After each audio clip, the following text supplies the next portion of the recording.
भृगुनाड़ी ज्योतिष कार्यक्रम के सभी दर्शकों को हमारा नमस्कार। हमारे विशेष लाइव कार्यक्रम में आप सभी का हार्दिक स्वागत है। मैं हूं पुष्पेंद्र आर्य और मेरे साथ हैं देश के जाने माने ज्योतिषाचार्य डॉक्टर शंकर अडावल। दोस्तों, आप जानते ही हैं कि हम अपने इस कार्यक्रम में आपकी जिंदगी की समस्याओं का समाधान करते हैं। ज्योतिष विज्ञान को आधार बनाकर आपकी जन्म कुंडली की विवेचना की जाती है। आपको बताया जाता है आपका भूत, भविष्य और वर्तमान। आप यदि किसी प्रकार की कोई समस्या, कोई ऐसी उलझन या परेशानी अनुभव करते हैं जिसका समाधान ज्योतिष विज्ञान में हो सकता है, तो यह मंच आप ही के लिए है। हमारे विशेषज्ञ डॉक्टर शंकर अडावल अभी 9:30 से लेकर 10:30 बजे तक हमारे साथ स्टूडियो में विद्यमान हैं। आप उनसे सीधे प्रश्न पूछ सकते हैं। प्रश्न पूछने के लिए हमारे टेलीफोन नंबर्स नोट कीजिए। देश में कहीं से भी हमें आप फोन करना चाहें तो मिलाइए 012042829118। हमारा दूसरा नंबर है 012042829220। आप अपने प्रश्न हमें एसएमएस कीजिए। एसएमएस करने के लिए अपने मोबाइल में टाइप कीजिए नाड़ी NADI, दीजिए स्पेस, आपकी जन्म की तिथि, जन्म का समय, जन्म का स्थान, आपका प्रश्न, आपका नाम। हमें तुरंत भेजिए 57575 पर। आप अपने प्रश्न हमें ईमेल भी कर सकते हैं। डॉक्टर शंकर अडावल जी की ईमेल आईडी है connectingminds@gmail.com। डॉक्टर नमस्कार, बहुत बहुत स्वागत आपका कार्यक्रम में। कैसे हैं आप? मैं भी ठीक हूं। अभी बहुत से ग्रंथ आपने लिखे हैं ज्योतिष के ऊपर और उनकी बड़ी चर्चा है, बहुत संजीदगी से उनको ज्योतिष की दुनिया में लिया गया है। एक ग्रंथ मुझे मिला है जिसका नाम है know about Rahu and Ketu. हम अपने दर्शकों को भी दिखाना चाहेंगे। मैं अपने कैमरामैन से रिक्वेस्ट करूंगा कि कृपया इसका जो क्लोजअप है वो हमारे दर्शकों को दिखाएं। राहु और केतु के बारे में जानिए। और राहु केतु कुछ ऐसे ग्रहों के रूप में जाने जाते हैं हमारे भारतीय जनमानस में भी और दुनिया में भी, जिनको लेकर के कमोबेश लोग डरते भी हैं। एक भय रहता है राहु के बारे में, सभी लोग डरते हैं। और कई बार ऐसा लगता है कि यदि राहु और केतु की कोई वक्र दृष्टि है, कोई ठीक पोजीशन में वो नहीं है और आपका अहित करने वाली जगह पर बैठे हैं, तो आपका बहुत बड़ा नुकसान कर सकते हैं।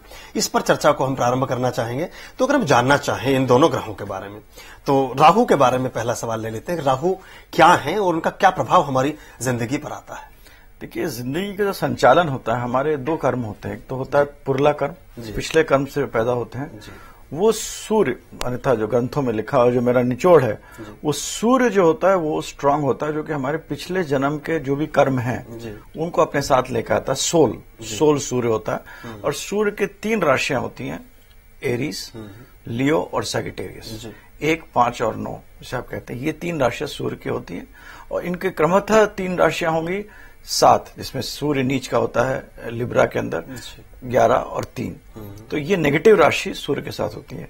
तो आदमी अपने साथ कुछ अपने कर्म लेके आता है, वो पॉजिटिव लेके आता है, वो 1, 5, 9 से देखते हैं, 3, 7, 11 से नेगेटिव देखते हैं। और जो हम कर्म करते हैं, मूवमेंट, जो हम अपने आप जो कर्म करते हैं, मन और देह, वो हम मून से देखते हैं। और मून हमारा 2, 6, 10 इन तीनों में 2 में एक्सॉल्टेड होता है, 6 और 10 में बहुत पावरफुल होता है। 4 लोग उसको अपनी राशि मानते हैं, मगर मून अपने घर में बहुत ही विचलित रहता है। पूरा मून का पूरा प्रभाव होता है। तो 4, 8, 12 में मून कहते हैं। मून के जो ये 2 पॉइंट्स होते हैं, इल्यूजनरी पॉइंट्स, ये होते हैं राहु केतु, जो 2 एक्सेस बनते हैं। तो ये जाहिर है, ये दोनों प्लैनेट्स क्योंकि चंद्रमा से कनेक्टेड हैं, तो ये जिंदगी में मूवमेंट करते हैं और हमारे मन को इन्फ्लुएंस करते हैं। तो राहु और केतु चंद्रमा को पूरी तरीके से इन्फ्लुएंस करते हैं, मूवमेंट्स को इन्फ्लुएंस करते हैं। और हमारी जो कर्म करने की शक्तियां हैं, जो अगर मन नहीं सोचेगा तो कुछ नहीं होगा, तो इनको इन्फ्लुएंस करते हैं। बिल्कुल। तो राहु हमारे मन को भी नियंत्रित करते हैं और मन को विचलन के भी जिम्मेदार होते हैं। लेकिन एक मोटा मोटी तौर पे यदि राहु केंद्र में है या राहु का प्रभाव हमारे जीवन पर बहुत ज्यादा है, तो जातक किस प्रकार का हो जाए? देखिए, राहु जो होता है, 2 प्लैनेट्स है, राहु एक केतु।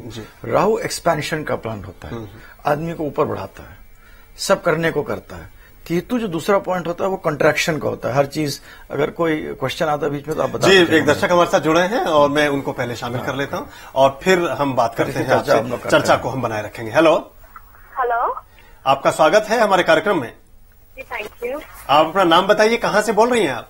मैं रवनीत वालिया चंडीगढ़ से बोल रही हूँ। जी, अपने बारे में सवाल पूछना चाहेंगी?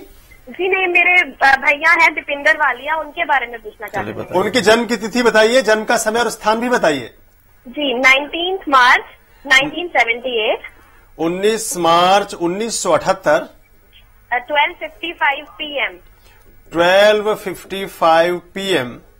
कहाँ पर जन्म हुआ था आपके भैया का? बॉम्बे। बॉम्बे में जन्म हुआ है। I'm sorry 11:55 मैं गलत बोला। 11:55 मैं रिपीट करता हूँ 19 मार्च 1978 जी 11:55 AM। AM है या PM है? PM रात्रि हो गया। ओके 11:55 PM 23:55 और जन्म स्थान क्या बताया आपने? मुंबई। हाँ जी मुंबई में जन्म हुआ है। क्या सवाल आप जानना चाहती हैं अपने भाई के बारे में? जी एक तो अभी तक उनका कोई करियर सेटल नहीं हुआ है, अभी कोई रोजगार नहीं है उनका। दूसरा उनकी शादी नहीं हो रही है, शादी कब होगी? रोजगार सेट नहीं दोनों है चीजें इनकी प्रॉब्लम में। जहां करियर है अभी पिछले 2-2.5 साल से इनका कुछ भी मामला जम नहीं रहा होगा और अभी इन्होंने चेंज की स्थिति में होंगे। अगली राशि में शनि के ऊपर ट्रांजिट कर रहा है, शनि के आगे राहु है, तो इनको जो अभी थोड़ा सा स्ट्रगल करना पड़ेगा। मगर स्ट्रगल करके जो अब साल आ रहा है अक्टूबर 2009 के बाद इनका सेटलमेंट का पीरियड चालू हो जाता है। अक्टूबर 2009 के बाद नौकरी मिलेगी, राहु से कोई डरने की जरूरत नहीं है, सेटलमेंट हो जाएगा।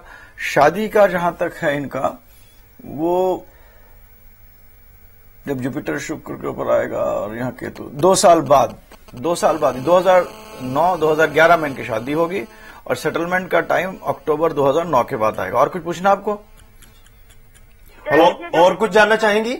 हाँ जी ये बॉम्बे में जैसे आप काम करना चाह रहे हैं तो ये बॉम्बे में करें कि यहाँ आप करें चंडीगढ़ में?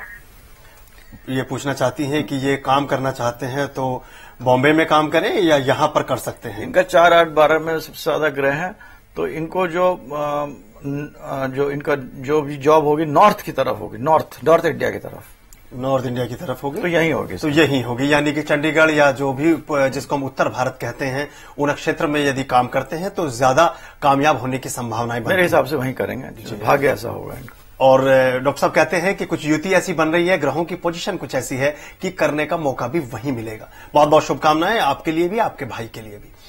डॉक्टर साहब हम चर्चा कर रहे थे राहु के बारे में, आप बता रहे थे कि बहुत बड़ा व्यक्ति सोचता है और बहुत बड़ी सोच। राहु जो है वो हर चीज को बढ़ा देता है, बहुत ज्यादा सोचने की शक्ति देता है और राहु माया का कारक होता है। जितने भी मायावी चीजें हैं उसका कारक राहु होता है। तो माया का कारक राहु होता है, बड़ी चीज सोचने का राहु होता है। और राहु जो होता है वो किसी रूल्स एंड रेगुलेशन को फॉलो करने की उसकी आदत नहीं है। जी जी, तो ये बहुत इंपॉर्टेंट बात है जी, जिससे मतलब जो करेगा लेकिन उसको नियमों और प्रावधानों के अंतर्गत करेगा, अंतर्गत नहीं करेगा, नहीं करेगा। ओके। अगर राहु आपके पर्सनल लाइफ और राहु जब भी शुक्र के साथ है तो शुक्र औरत का कारक होता है और दूसरे प्लैनेट्स जुपिटर वगैरह अगर नहीं है वहां तो शुक्र राहु जब होगा तो औरत के सीक्रेटिव रिलेशनशिप होंगे, लोगों से फ्लर्ट करना अच्छा लगेगा, जो एक नियमित चीज है। मंगल अगर राहु के साथ होगा तो आदमी वैसा होगा कि वो मतलब वो कहेगा ठीक है भाई शादी कर ली और मैं दोस्ती और जगह भी बनाऊंगा, क्योंकि वो राहु को आप नियंत्रण नहीं कर सकते हैं। जी। इसी तरह राहु ही बड़ा बिजनेसमैन बनाता है, राहु ही पॉलिटिशियन बनाता है और राहु आदमी को अलग सोचने की शक्ति देता है कि हम इस साँचे से हट के किस तरह कोई बड़ी स्कीम बनाएं। और अगर बाकी प्लैनेट्स हेल्प करते हैं तो जितने भी बड़े आदमी होते हैं बिना राहु के बड़ा आदमी बन ही नहीं सकता। बहुत खास निचोड़ इस बातचीत के नतीजे पर हम पहुंचे हैं कि राहु यदि कुंडली में है और राहु ही कोई भी व्यक्ति जब बड़ा बनता है, चाहे वैचारिक स्तर पर, चाहे आर्थिक स्तर पर या किसी भी रूप में जिससे उसका योगदान समाज में या देश में दिखाई देता है, तो बिना राहु के वो संभव नहीं है। बड़े राजनीतिज्ञ, बड़े बिजनेसमैन या दुनिया में बड़े लोग जिनको हम बड़े नामों से जानते हैं, कहीं ना कहीं उनको बड़ा बनाने में राहु के बड़प्पन का हाथ है। राहु के बारे में और भी बहुत कुछ जानेंगे। एक दर्शक हमारे साथ जुड़े हैं, उनको शामिल करते हैं। हेलो। हाँ जी सर। नमस्कार, आपका स्वागत है भृगुनाली ज्योतिष में। जी नमस्ते।